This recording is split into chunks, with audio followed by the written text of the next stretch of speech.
এই মুহূর্তের আবহাওয়ার গুরুত্বপূর্ণ খবর। ধেয়ে আসছে ভয়ঙ্কর ঝড় বৃষ্টি। তো কোন কোন জেলায় এই ঝড় বৃষ্টি শুরু হবে, এই ঝড় বৃষ্টি কখন থেকে শুরু হবে আর কবে শেষ হবে, এবং কোন কোন জেলায় টানা কতদিন চলবে বৃষ্টি, কী জানাচ্ছে আবহাওয়া দপ্তর ও বিশেষজ্ঞরা, এবং কেমন থাকবে আগামী 48 ঘন্টার আবহাওয়া। তো আবহাওয়ার সম্পূর্ণ বিস্তারিত খবর জানিয়ে দেবো এই ভিডিওতে। ভিডিওটি অবশ্যই শেষ পর্যন্ত দেখবেন। ভিডিওটি ভালো লাগলে লাইক করবেন, আর এমনই প্রতিনিয়ত আবহাওয়ার আপডেট পাওয়ার জন্য চ্যানেলটিকে সাবস্ক্রাইব করে পাশে থাকা বেল আইকনটি প্রেস করে চ্যানেলের সঙ্গে থাকবেন। তো চলুন এবার এক নজরে দেখে নেওয়া যাক।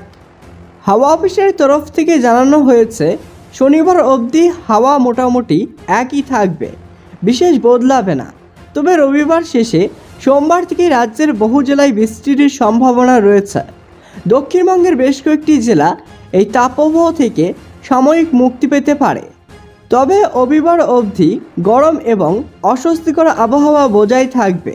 বৃষ্টির পূর্বাভাস দিলেও এর ফলে তাপপ্রবাহ ঠেকানো যাবে কিনা সে বিষয়েও সন্দিহান খোদ হাওয়া অফিস। আবহাওয়া দপ্তরের তরফে বলা হয়েছে বৃষ্টিপাতের সম্ভাবনা থাকলেও রাজ্যের বিভিন্ন জেলায় যে তাপপ্রবাহ চলছে সেটা খুব একটা কমবে না। তবে যে যে জায়গায় বৃষ্টি হবে সেখানে আকাশ মেঘলা থাকবে এবং গরম তুলনামূলকভাবে কম থাকবে।